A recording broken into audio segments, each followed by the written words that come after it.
dirahmati Allah SWT, setelah kita bersama-sama melaksanakan sholat subuh berjamaah, dan pagi ini akan dilanjutkan dengan kajian bersama Ustadz Yahya Chelsea Hafizullah mengenai hikmah di balik bulan Muharram. Dan untuk Ustadz, silakan.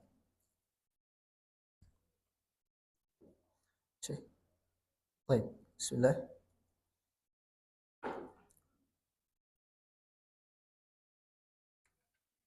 Bismillah. Assalamualaikum warahmatullahi wabarakatuh.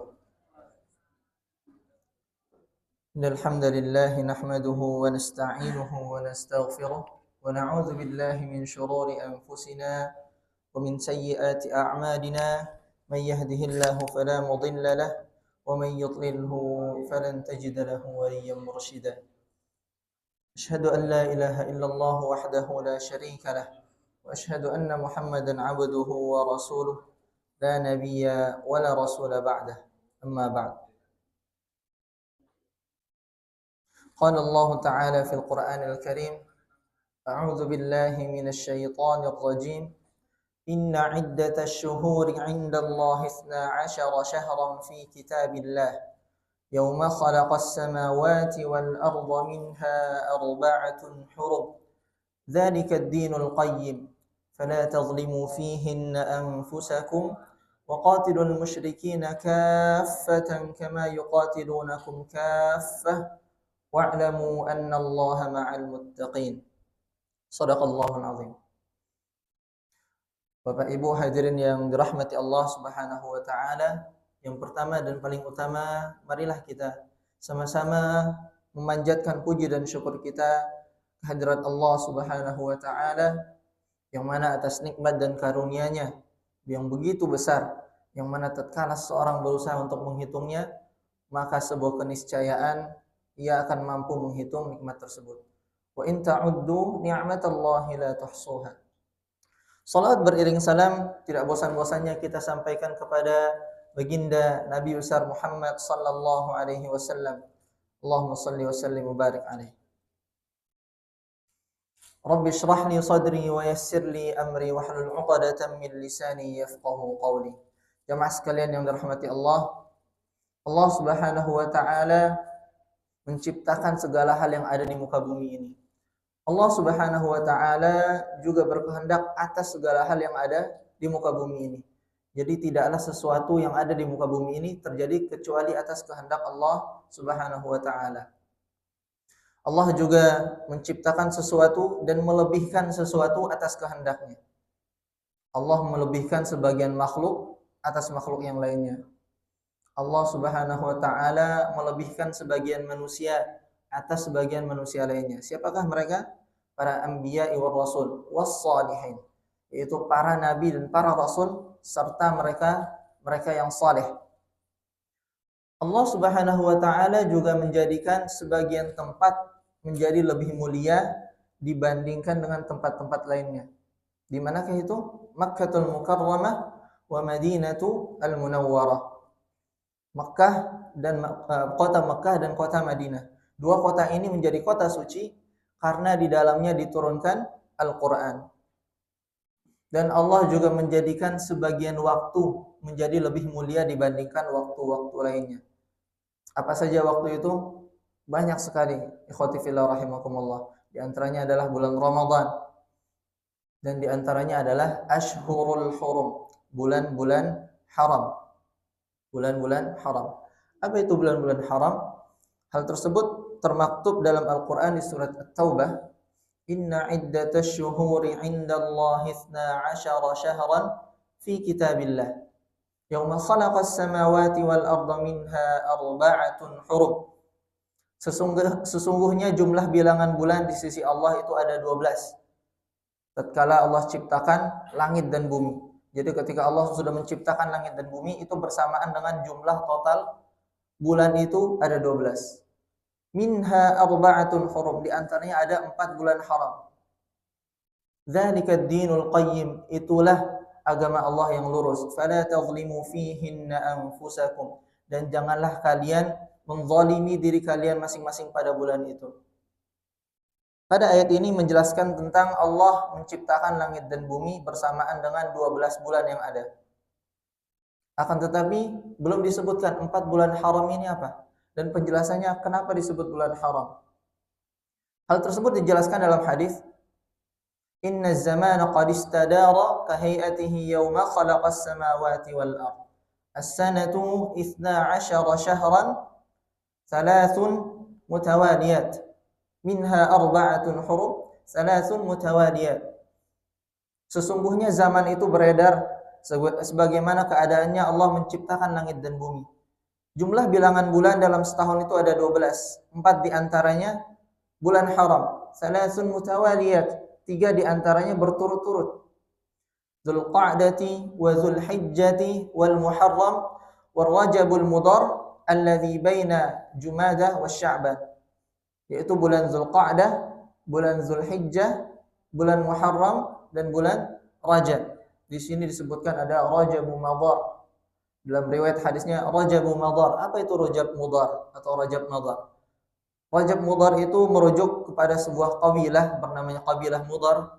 Kabilah Mudhar ini kabilah yang sangat menghormati, mensakralkan bulan Rajab, yang dimana ketika bulan Rajab datang, ia meninggalkan segala bentuk kemaksiatan.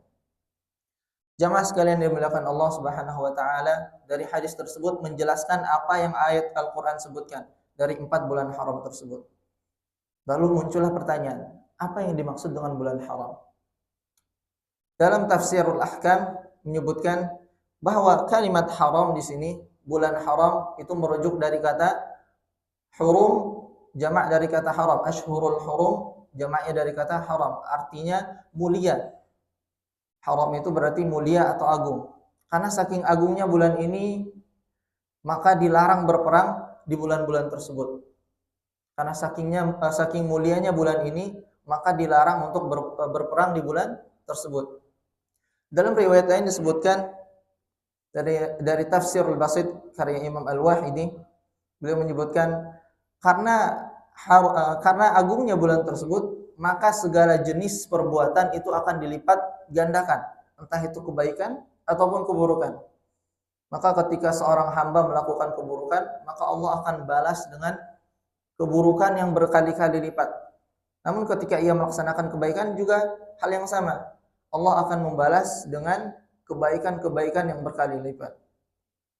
Itulah alasan kenapa disebutkan namanya menjadi Syahrul Haram atau bulan haram.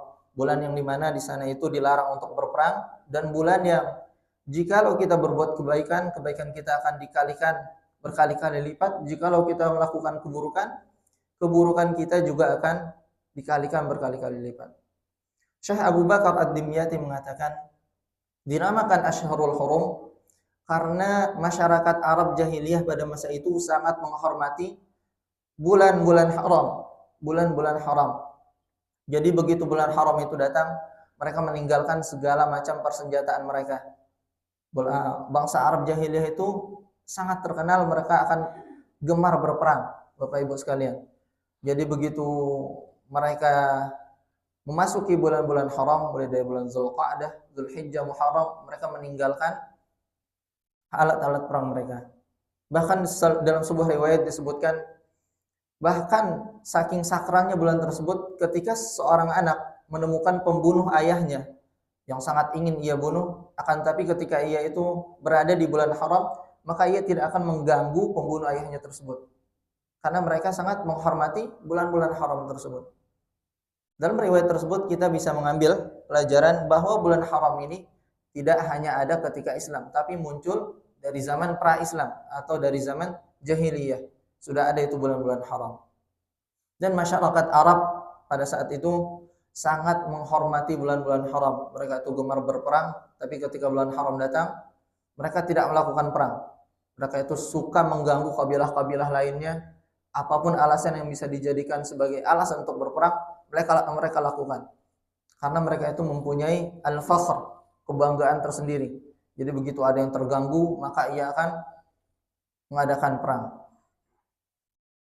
Dalam sebuah riwayat dikatakan ketika bulan haram ini datang, memasuki bulan Zulqa'dah, itu bangsa-bangsa Arab, kabilah-kabilah Arab yang tersebar di seluruh jazirah Arab itu akan berkumpul membawa barang dagangan mereka. Mereka akan berjalan menuju kota Mekah. Di sana mereka akan berdagang dengan rasa aman, tanpa ada rasa takut sedikit pun ketika perjalanan. Karena apa? Karena mereka tahu ketika bulan haram mereka tidak akan diganggu oleh kabilah dan mereka tidak akan mengganggu kabilah lainnya. Jadi dalam sebuah riwayat dikatakan mereka akan berdagang, mereka akan memamerkan syair-syair mereka, mereka akan membangga-banggakan kabilah mereka, lalu mereka akan melanjutkan dengan kegiatan haji. Jadi haji juga sudah ada sejak zaman sebelum Islam datang. Karena haji itu disyariatkan dari zaman Nabi Ibrahim alaihissalam.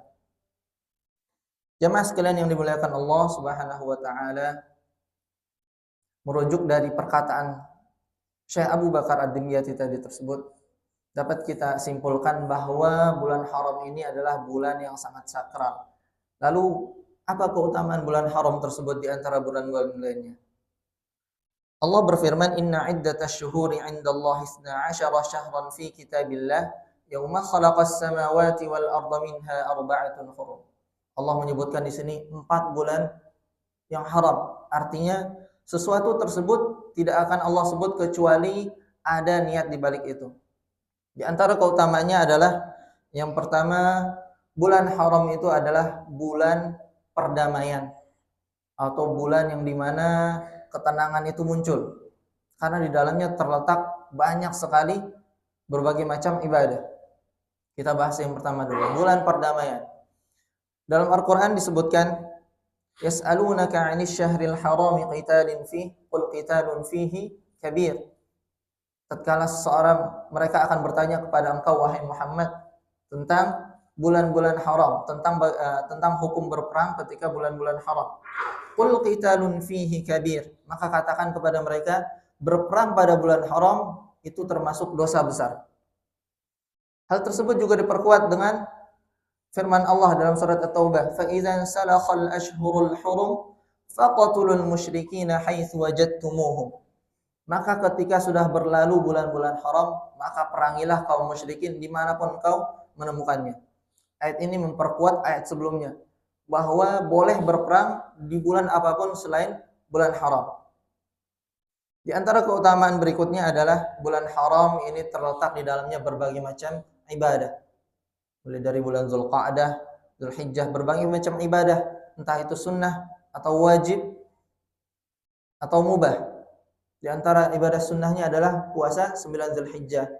Kemudian di bulan Muharram ada puasa Asyura. Kemudian kita kenal juga di bulan Zulhijjah itu ada ibadah haji. Lalu bagi mereka yang tidak berhaji ada ibadah kurban. Jadi di bulan-bulan haram ini terletak berbagai macam banyak amalan ibadah, sehingga setiap mukmin dapat memaksimalkan ibadah mereka di bulan-bulan haram ini. Kemudian yang ketiga adalah di antara keutamaannya, ketika seseorang melaksanakan kebaikan, maka Allah akan balas 2 kali lipat hingga berkali-kali lipat. Namun ketika ia melaksanakan keburukan, maka Allah juga akan membalas berkali-kali lipat juga. Dalam sebuah riwayat dikatakan, penisbatan ini itu dikiaskan seperti berbuat segala sesuatu di tanah haram atau tanah suci Makkah. Yang mana ketika kita melakukan dosa, dosa kita akan 2 kali lipat. Yang mana ketika kita melakukan kebaikan, pahala kita juga akan 2 kali lipat. Jamaah sekalian yang dimuliakan Allah, ada sebuah peristiwa besar yang terjadi di bulan haram yang wajib kita ketahui. Peristiwa tersebut adalah perang Bani Quraidzah. Perang Bani Quraidzah. Apa itu perang Bani Quraidzah? Itu perang antara kaum muslimin dan kaum Yahudi Bani Quraidzah. Perang tersebut terjadi pada tahun ke-5 Hijriah di bulan Zulqa'dah. Yang sama-sama kita ketahui, bulan Zulqa'dah itu termasuk bulan haram. Tidak boleh di dalamnya itu ada peperangan, bulan yang damai. Lalu bagaimana ceritanya di sini kaum muslimin itu berperang dengan Bani Quraidzah? Jadi latar belakang dari perang Bani Quraidzah ini adalah pengkhianatan yang dilakukan oleh Bani Quraidzah ketika kaum muslimin sedang berperang melawan kuffar Quraisy. Jadi sebelum perang Bani Quraidzah itu sedang terjadi perang kufar Quraisy, perang Ahzab namanya, atau kita lebih kenal dengan perang Khandaq, perang parit. Jadi tatkala itu kufar Quraisy itu berkoalisi dengan Bani Nadir dan Bani Qainuqa. Jadi jamaah sekalian, di kota Madinah itu ada 3 kabilah Yahudi yang mana mereka itu menempati bagian belakang kota Madinah dan masing-masing mempunyai benteng, yaitu Bani Nadir, Bani Qainuqa dan Bani Quraizah. Bani Qainuqa dan Bani Nadir ini bergabung dengan koalisi kufar Quraisy untuk memerangi Nabi. Jadi tatkala mereka kalah perang, mereka diusir. Akan tetapi Bani Quraizah ini tidak berkoalisi dengan kufar Quraisy, tapi mereka ingin menyerang kaum muslimin dari belakang. Jadi ketika itu pada perang Ahzab, kaum muslimin di barisan depan semua, mereka akan menyerang kaum muslimin dari belakang kota. Namun Allah gagalkan apa yang mereka rencanakan. Maka tatkala itu ceritanya Nabi Muhammad SAW baru kembali dari perang Ahzab atau perang Khandaq. Datanglah Jibril membisikkan, "Qad wada'ta as-silah? Apakah engkau telah meletakkan senjatamu?" "Wallahi ma wada'na as-silah." Dan demi Allah, sungguhnya kami para malaikat belum meletakkan persenjataan kami. "Ukhruj ilaihim." Keluarlah kepada mereka. "Ila ain?" Nabi Muhammad bertanya. "Kepada siapa?" "Ila Bani Quraizah." Fa kharaja an-nabiy sallallahu alaihi wasallam. Malaikat Jibril mengatakan, "Keluarlah ke Bani Quraizah dan perangilah mereka." Maka Nabi Muhammad sallallahu alaihi wasallam memerangi mereka. Tatkala mendapatkan kabar tersebut, Nabi Muhammad langsung mengabari para sahabatnya untuk segera menuju Bani Quraizah dan mengepung mereka. Sampai muncul perkataan yang sangat masyhur, "La yusalliyanna ahadul asra illa fi Bani Quraizah." Perkataan ini juga nanti akan menjadi sebuah hukum usul fikih. Perkataan ini itu nanti akan menjadi sebuah hukum fikih tentang penundaan salat ketika perang, penundaan salat ketika safar. Itu akan menjadi dalil hukum fikih masing-masing. Jadi tatkala itu para sahabat masih dalam perjalanan menuju Bani Quraizah. Dan di tengah perjalanan masuklah waktu salat asar. Sebagian dari mereka itu berkata, "Kita akan salat di sini." Karena waktu salat asar sudah masuk.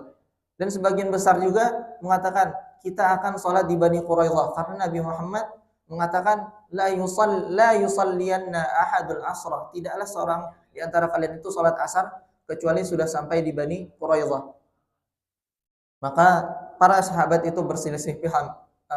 Para sahabat itu berbeda pendapat dalam hal itu. Dan akhirnya sebagian dari mereka salat di tempat dan sebagian lagi salat di Bani Quraizah. Akan tetapi Nabi tidak mempermasalahkan hal tersebut. Jadi tatkala ketika itu pengepungan terjadi selama kurang lebih 25 hari. Setelah 25 hari, Bani Quraizah tersebut menyerah. Syekh Sa'id Ramadan Al-Buti mengatakan dalam tafsirnya, dalam kitab sirahnya, ada salah seorang pemuka Bani Quraizah bernama Ka'ab bin Asad. Tatkala dikepung itu mereka berkata kepada kaum Yahudi, "Wahai kaum Yahudi, sesungguhnya kalian sudah mengetahui apa yang menimpa kalian saat ini. Pasokan makanan kita terputus dan kita tidak bisa meminta bantuan kepada sekutu-sekutu kita. Aku punya 3 pilihan untuk kalian. Yang pertama, kita menyerah kepada Muhammad. Kita akui bahwa kita mengikuti ajaran mereka. Dan demi Allah, sungguhnya kalian juga tahu bahwa Muhammad itu adalah Nabi terakhir yang diutus. Dan itu juga termaktub dalam kitab-kitab kalian. Jikalau kalian mengikuti pendapat pertama ini, maka anak istri kalian akan selamat. Kita tidak akan jadi dibunuh."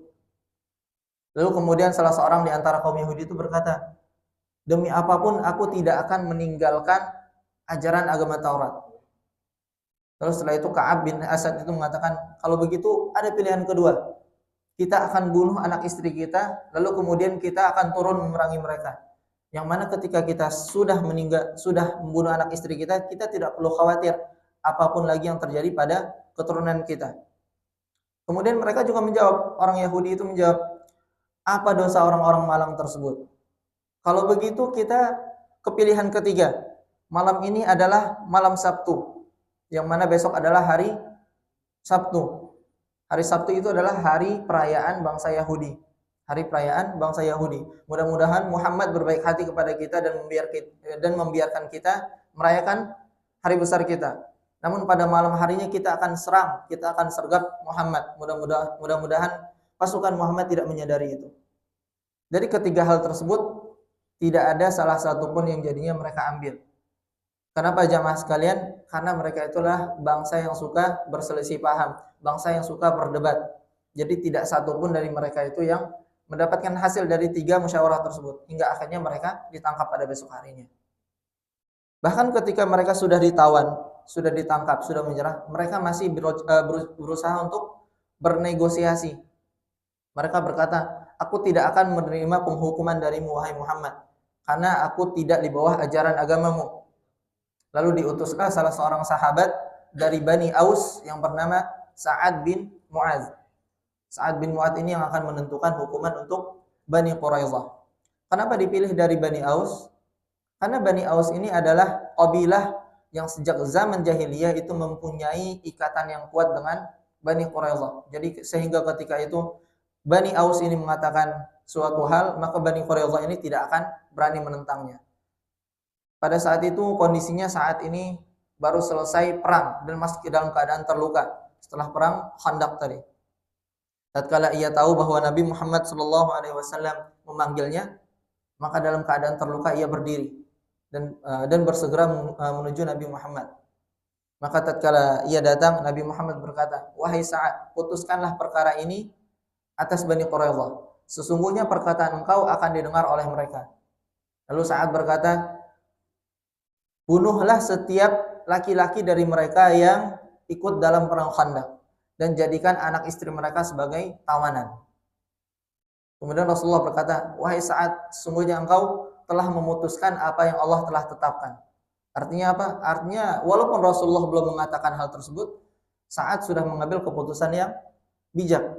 Jadi dalam riwayatnya disebutkan 700 hingga 900 orang dari Bani Quraidah yang laki-laki itu dipenggal. Mereka itu digiring dari benteng mereka menuju parit-parit Khandaq. Mereka dipenggal di sana masing-masing. Di antara mereka itu ada yang bernama Huyai bin Akhtab. Siapa Huyai bin Akhtab? Itu adalah orang tua dari Safiyah binti Huyai. Safiyah binti Huyai ini siapa? Adalah istri Nabi Muhammad SAW. Pada saat itu Safiyah adalah tawanan dan Rasulullah menikahinya dan menjadikan memerdekakannya sebagai mahar darinya. Tatkala Huyai itu akan dieksekusi, ia masih sempat berkata, sesungguhnya aku tidak mencelakai diriku karena sudah memusuhimu. Siapapun yang memusuhi agama Tuhan, maka Tuhan akan mempermalukannya. Bahkan ketika sudah akan dibunuh pun, orang bangsa Yahudi ini masih sempat-sempatnya menuturkan kata tersebut. Hal ini menggambarkan betapa batunya kaum Yahudi pada saat itu. Dan Nabi Muhammad tidak pernah semarah itu dalam suatu perang. Nabi Muhammad ini terkenal sebagai orang yang santun. Tapi ketika dikhianati oleh Bani Quraidah, Nabi Muhammad ini tidak terima, sangat tidak terima. Karena kita dalam kondisi yang sangat sempit, kita dalam kondisi yang sangat letih berperang, kita akan diserang dari belakang. Padahal sebelumnya perjanjiannya adalah perjanjian damai. Bani Quraidah tidak akan ikut campur dalam perang Khandaq. Nilai pelajaran yang bisa kita ambil dari perang Quraidah ini adalah yang pertama, watak bangsa Yahudi itu adalah suka berkhianat, suka berbohong dan suka ingkar janji. Dan yang kedua adalah pengkhianatan dalam Islam itu tidak dibenarkan, apapun alasannya. Dan nilai terakhir yang bisa kita ambil dari kisah perang Bani Quraidah ini adalah agar kita senantiasa menjaga amanat. Kita senantiasa menjaga janji yang sudah kita buat. Itu di antara nilai perang di antara nilai yang bisa kita ambil dari perang Bani Quraidah. Jamaah sekalian yang dimuliakan Allah Subhanahu wa taala, masuklah kita ke sesi terakhir di antara hikmah yang bisa kita ambil dari adanya bulan-bulan haram ini.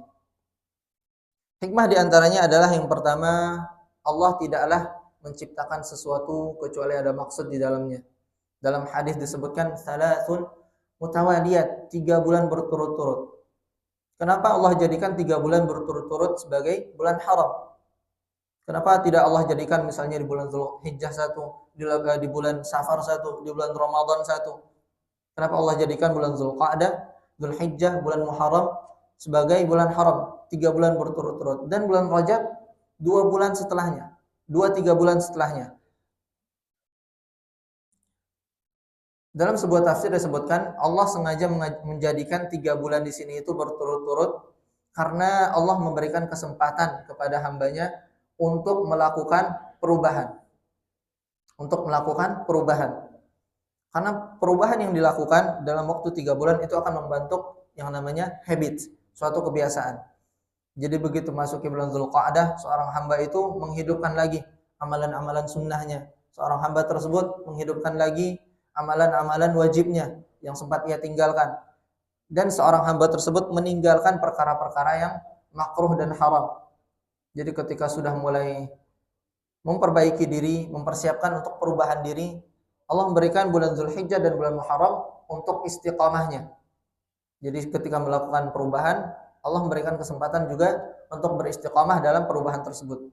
Yang biasanya sholat sunnahnya bolong-bolong, sholat sunnahnya dirutinkan. Yang mana puasa sunnahnya biasanya tidak pernah, ia mulai rutinkan. Yang mana tahajudnya kadang sebulan sekali, mulai ia rutinkan. Di sini Allah memberikan kesempatan kepada setiap hambanya untuk melakukan perubahan. Kemudian di antara hikmah yang kedua adalah pentingnya waktu, pentingnya menghargai setiap waktu yang Allah berikan kepada kita. Di sini disebutkan inna iddatash syuhuri 'indallahi 12 syahran. Dari 12 bulan ada 4 bulan haram. Apa tujuan Allah menyebutkan itu? Tujuannya adalah agar kita senantiasa ingat bahwa setiap waktu-waktu yang sudah kita habiskan bermanfaat atau tidak. Apakah kita beribadah hanya di bulan-bulan tertentu saja, atau kita beribadah hanya mengikuti mood kita saja, atau kita sama sekali tidak beribadah.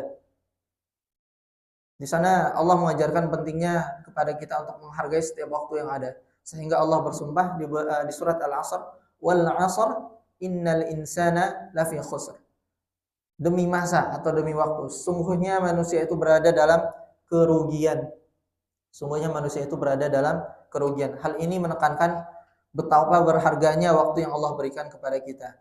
Sehingga sangat sayang jika kita gunakan waktu tersebut untuk hal-hal yang tidak bermanfaat, untuk hal-hal yang nilai manfaatnya sangat-sangat kecil. Maka dari itu gunakan waktu yang kita punya untuk beribadah kepada Allah, meningkatkan kualitas ibadah kita. Dan di antara hikmah ketiga adalah Allah masih memberikan kesempatan kepada kita untuk bertaubat, memperbanyak taubat. Dalam sebuah hadis disebutkan Nabi Muhammad SAW itu bertaubat 70 sampai 100 kali dalam sehari. 70 sampai 100 kali dalam sehari. Hal tersebut menekankan bahwa Nabi yang sudah dijamin surganya pun masih bertaubat kepada Allah. Dan lebih banyak daripada taubat kita dalam sehari. Mudah-mudahan Allah senantiasa menjadikan kita hamba-hambanya yang senantiasa menghargai waktu, menjadikan kita hamba-hambanya yang taat beribadah, dan menjadikan kita hamba-hambanya yang akan berkumpul di surganya nanti. Amin amin ya rabbal alamin. Hadanallahu wa iyyakum ajma'in. Sallallahu ala sayyidina Muhammad wa ala alihi wa sahbihi wasallam. Assalamualaikum warahmatullahi wabarakatuh.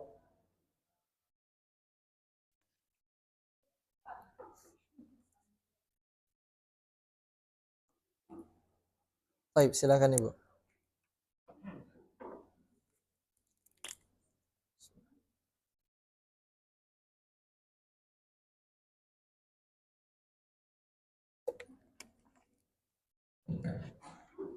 Assalamualaikum warahmatullahi wabarakatuh. Waalaikumsalam warahmatullahi wabarakatuh. Nah, silakan. Perbuatan baik dan perbuatan buruk yang benar dilibatkan ya. Iya, betul.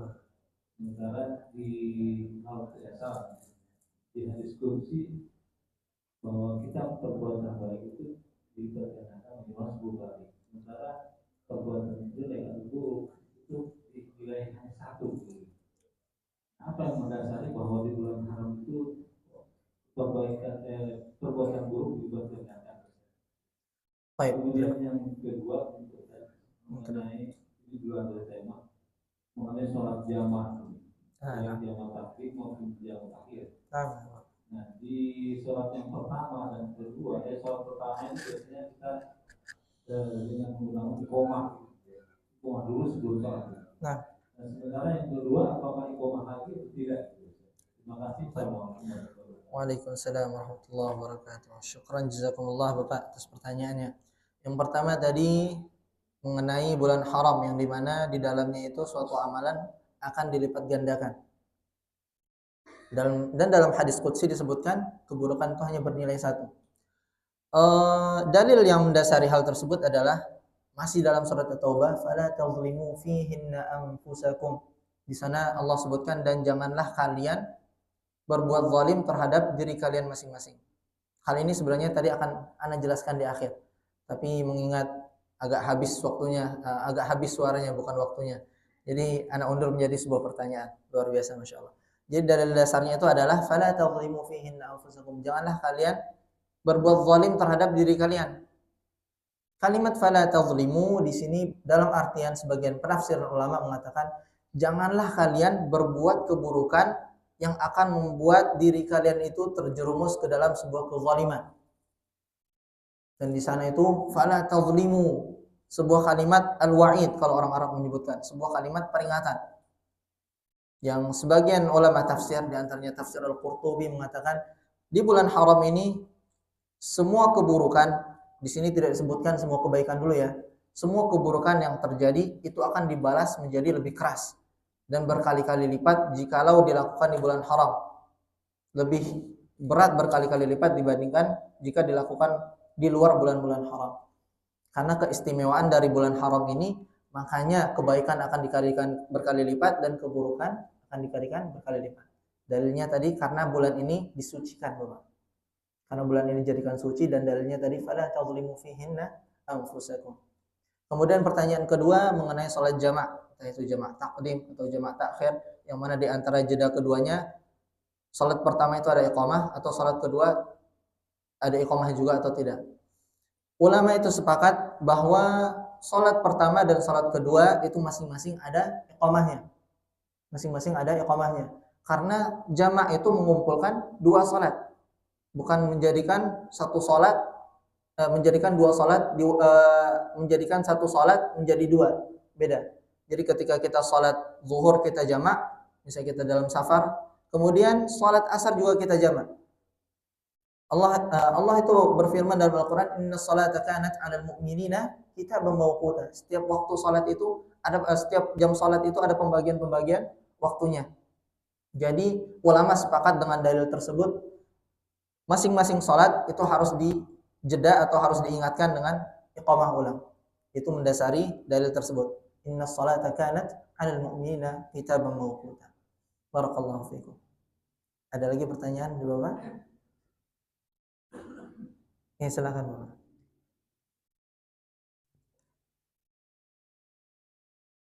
Terima kasih. Waalaikumsalam warahmatullahi wabarakatuh. Nah.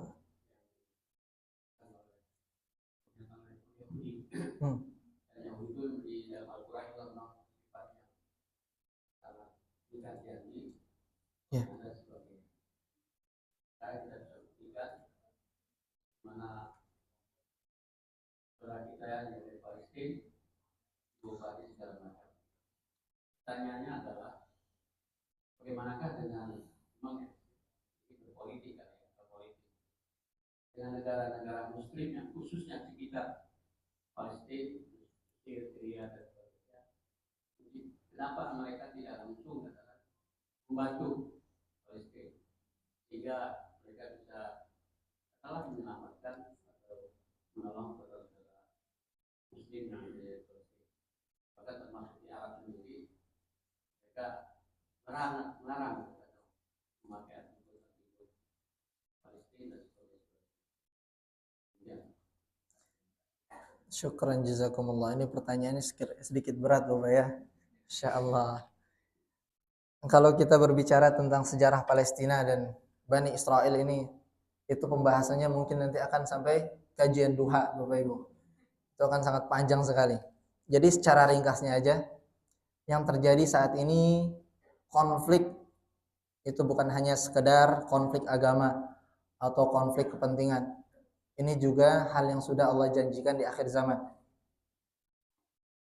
Ketika bangsa Palestina itu akan memenangi perang dan biiznillah akan menang pada perang, itu tandanya sudah dekat dengan kiamat. Jadi saat ini tugas kita adalah mendoakan, membantu sebisa kita saudara kita di sana. Bukan hanya atas dasar agama ya jamaah sekalian, tapi atas dasar kemanusiaan juga. Betapa banyak kita lihat di sana itu hal-hal yang sifatnya zalim, yang tidak bersalah dihabiskan. Dalam perang itu ada peraturan yang tersendiri, tidak boleh menyerang tenaga medis, tidak boleh menyerang media, tidak boleh menyerang rumah sakit. Akan tetapi bangsa Yahudi itu hukum internasional pun ia langgar.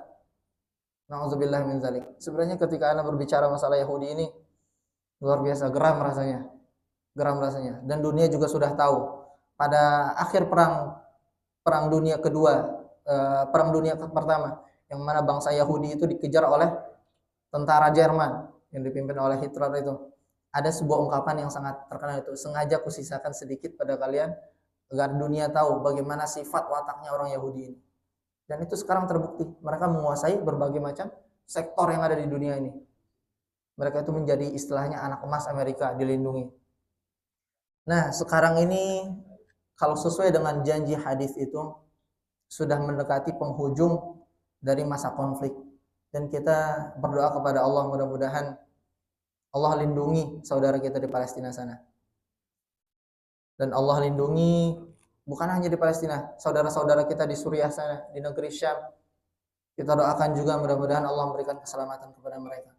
Adapun pertanyaan dari Bapak tadi, bagaimana mungkin negara sekitarnya seperti Mesir yang punya tenaga, yang punya kekuatan, apalagi Arab Saudi yang punya itu persenjataan, uang, tidak menolong saudara kita di Palestina. Itu semua tidak lepas dari intrik politik, Bapak Ibu sekalian. Jadi kalau kita bahas itu detail sekali. Jadi secara garis besarnya saja Arab Saudi itu tidak akan berani menyerang Yahudi. Arab Saudi itu tidak akan berani menyerang Yahudi karena ada perjanjian politiknya dengan Amerika. Begitu juga dengan Mesir. Mesir ini kekuatannya terpecah belah. Jadi secara garis besarnya saja Amerika ini sangat luar biasa, memecah bangsa-bangsa yang ada di sekitar, memecah kaum muslimin yang ada di sekitar bangsa Palestina tersebut, sehingga mereka tidak bisa berkoalisi untuk menghancurkan Israel. Entah itu dengan cara dihutangi, entah itu dengan cara dipasok dengan dengan minyak bumi atau segala macamnya, ditukar dengan dolar dan lain-lain. Jadi itu cara intriknya, perlemah sekutu-sekutu yang kemungkinan besar akan membantu, maka sebuah negara bisa akan dijajah secara habis-habisan. Jadi kalau dibahas secara detailnya akan panjang, Bapak. Itu sejarah garis besar yang bisa Anda sampaikan. Barakallahu fiikum. Nah, Bapak.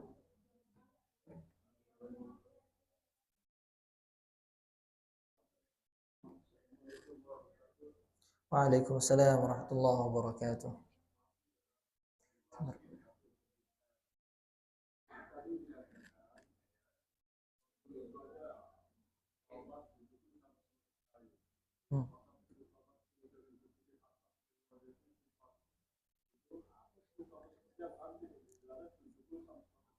Ya. Waalaikumsalam warahmatullahi wabarakatuh. Sahih Bapak, insyaallah. Syukran bertanyanya ini menjelaskan kepada kita semua. Nabi Muhammad bertaubat 70 sampai 100 kali dalam sehari. Apakah taubat tersebut dalam bentuk taubatan nasuha, salat 2 rakaat kemudian meminta ampun kepada Allah, atau hanya dengan kalimat astaghfirullah saja? Jadi dalam sebuah riwayat dikatakan Nabi itu bertaubat 70 sampai 100 ribu kali. Pertama itu dari niatnya. Dari niatnya. Taubat itu bukan hanya sekedar astagfirullah, aku mohon kepada Allah ampunan atas semua yang aku lakukan. Tapi itu juga harus didasari dari niat. Mungkin yang dihitung di sini adalah niatnya juga. Jadi ia berniat meminta ampun kepada Allah atas semua yang dilakukan, semua keburukan yang dilakukan. Padahal Nabi tidak melakukan keburukan apapun. Dan itu bisa dalam bentuk lafaz apapun. Entah itu dalam hati ataupun dalam lisan. Dua-duanya bisa dihitung, Bapak. Jadi taubat itu enggak harus sholat 2 rakaat, sholat taubatan nasuha dulu baru dihitung 1. Kalau seperti itu dihitung 1 dikalikan 70 itu sudah 140 rakaat. Kalau dihitung dengan sholat sunnah. Jadi apa yang dasari dari hati kemudian diucapkan dengan lisan dan tidak dilakukan lagi, itu definisi taubat yang sebenarnya. Barakallahu fikum. Ya Bapak. Assalamualaikum warahmatullahi wabarakatuh. Waalaikumsalam. Bagaimana penjelasannya tadi bahwa ada 4 bulan haram itu ya menunjukkan itu ibadah. Itu ibadah. Bagaimana cara untuk meningkatkan ibadah haram? Yang kedua, bulan haram itu tidak boleh di dalam ayat tadi tidak boleh berbuat zalim. Itu zalim itu tolong penjelasan. Baik. Insyaallah. Terima kasih Bapak. Ini kita disuruh menjelaskan secara detail lagi nih sepertinya. Tapi syukran Bapak atas pertanyaannya. Tadi yang pertama apa Bapak? Tentang meningkatkan ibadah. Mungkin kalau Bapak sekalian, Bapak Ibu sekalian pernah ingat dulu waktu Ramadan Anda pernah mengisi di sini. Itu temanya, kalau tidak salah ingat Anda, itu tema tentang meningkatkan kualitas ibadah di bulan Ramadan. Sama juga ketika di bulan haram ini, yang mana pahala itu akan dikalikan 2 kali lipat. Dosa juga akan dikalikan 2 kali lipat. Di antara cara meningkatkan ibadah di bulan-bulan haram ini adalah yang pertama al-amru bil ma'ruf wan nahyu 'anil munkar. Cara meningkatkannya itu pertama dari diri kita dulu. Kita senantiasa mengajak orang lain itu kepada kebaikan. Lalu kemudian mencegah kepada kemungkaran. Kemudian di antaranya menghidupkan amalan-amalan sunnah. Tadi sudah Anda jelaskan di akhir sesi tadi. Menghidupkan amalan-amalan sunnah. Mulai dari sholat duhanya, mungkin kita sering bolong-bolong. Sholat tahajudnya sekali sepekan, kita hidupkan lagi. Puasa sunnahnya kita hidupkan lagi. Begitu amalan sunnah kita hidup, maka hati kita juga akan hidup. Jiwa kita akan terisi juga. Maka pentingnya di sana menghidupi amalan-amalan sunnah. Dan pertanyaan kedua terkait fala tazlimu fihinna anfusakum. Janganlah kalian melakukan perbuatan zalim pada bulan tersebut. Sebagaimana yang kita ketahui, perbuatan zalim ini sifatnya itu mujmal atau global. Dan di sini tidak dirincikan, misalnya enggak boleh membunuh, enggak boleh berzina, enggak boleh berjudi. Enggak disebutkan dalam ayat ini secara detail. Artinya ketika muncul ayat yang sifatnya mujmal, itu berlaku pada semua jenis kezaliman. Entah itu perilaku maksiat yang dilakukan secara terang-terangan, perilaku maksiat yang dilakukan secara sembunyi-sembunyi, perilaku maksiat yang dilakukan perorangan, atau perilaku maksiat yang dilakukan secara berjamaah, itu semua masuk dalam terhitung kategori fala tazlimu fihinna anfusakum. Jadi mudah-mudahan Allah melindungi kita dari hal tersebut. Jangan sampai kita di luarnya terlihat soleh, di dalamnya talih. Apa itu talih? Lawan kata soleh. Jadi dalam artian tidak taat, tidak soleh. Barakallahu fikum jami'an. Ada lagi muncul pertanyaan dari bapak-bapak atau ibu-ibu sekarang? Bapak-bapak terus dari tadi ini. Waalaikumsalam warahmatullahi wabarakatuh.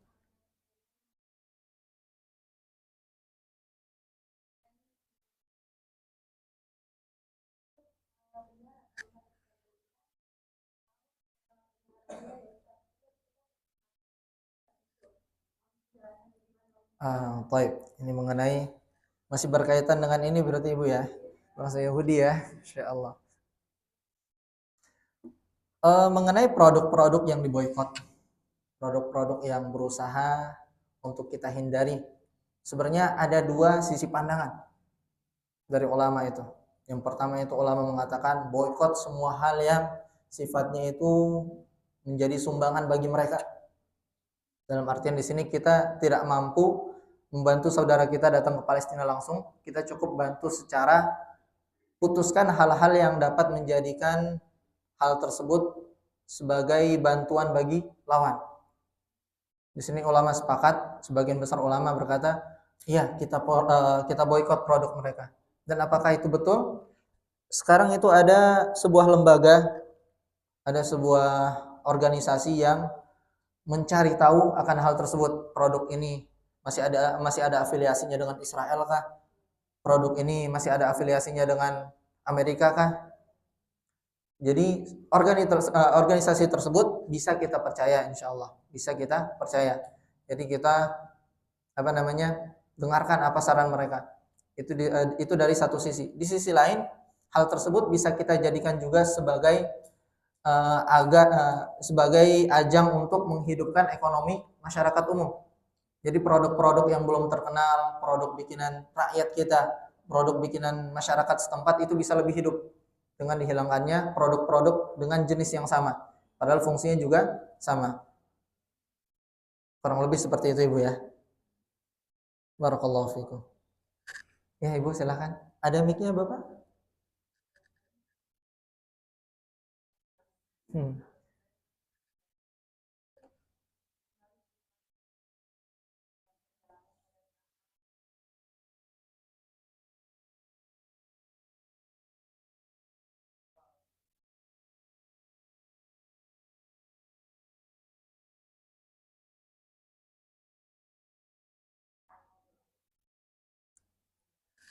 Baik. Baik Ibu, ini berkaitan tentang jamak salat ya. Hukum dasar jamak salat itu adalah di Quran surat An-Nisa, wa idza darabatum fil ardi falaysa 'alaikum junahun an taqsuru minas shalah. Ketika engkau berjalan di muka bumi, maka boleh bagimu an taqsuru minas shalah, boleh mengqasarkan, memangkas waktu salat, rakaat salat. In khiftum ay yaftinakumul ladzina kafaru. Jadi hukumnya di sana itu Allah itu memberikan rukhsah kepada hambanya mengenai jamak salat ini. Dan Allah itu lebih suka ketika rukhsahnya ini dipakai. Suka rukhsahnya ini dipakai. Jadi kita tidak harus memaksakan diri. Misalnya kita masih dalam safar, kemudian kita tidak menemukan tempat untuk berhenti salat, boleh kita undur ke waktu berikutnya. Boleh kita undur ke waktu berikutnya. Dan ahsannya juga seperti itu. Selagi kita tidak terbebani, misalnya kita terbebani, misalnya kita harus sholat misalnya di sini, saya sudah masuk sholat waktu sudah masuk sholat maghrib ini misalnya, tapi belum ada rest area untuk berhenti, maka kita tidak perlu berhenti di pinggir jalan yang tidak ada rest area kemudian sholat. Tidak, Allah memberikan rukhsah kepada hambanya boleh dijamak ketika kita sudah sampai tujuan ataupun sudah menemukan tempat yang cocok untuk sholat, entah itu di waktu isyanya ataupun tengah malamnya, karena waktu isya itu sangat panjang. Barakallahu fiikum. Ada lagi pertanyaan dari Bapak Ibu?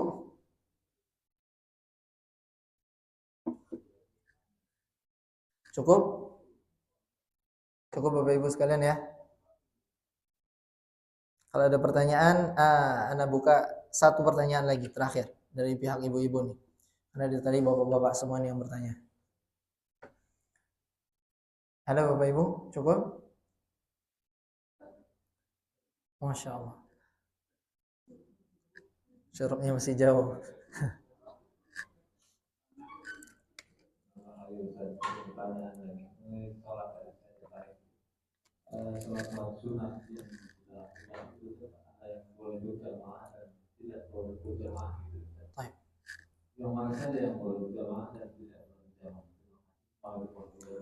Waalaikumsalam warahmatullahi wabarakatuh. Baik Bapak, Masya Allah ini pertanyaannya luar biasa nih. Secara garis besarnya salat sunnah itu, salat itu dibagi menjadi jahar dan sir. Jahar dan sir. Yang mana boleh jamaah salat sunnahnya, yang mana nggak boleh. Sama seperti kita salat salat rawatib itu ada salat sir, ada salat jahar. Dalam hal salat sunnah ini ketika dilakukan berjamaah itu yang bolehnya hanya salat yang dibaca jahar. Salat yang sifatnya itu jahar, misalnya salat qiyamul lail. Kemudian salat witir. Adapun salat duha enggak boleh dibaca, yang tidak boleh dibaca jahar itu dianjurkan untuk tidak dilakukan secara berjamaah. Salat duha itu makanya masing-masing. Kurang lebih seperti itu Bapak. Supaya tidak panjang sekali penjelasannya dari dalilnya dan segala macam. Itu secara garis besar dari pandangan ulama. Barakallahu fiikum.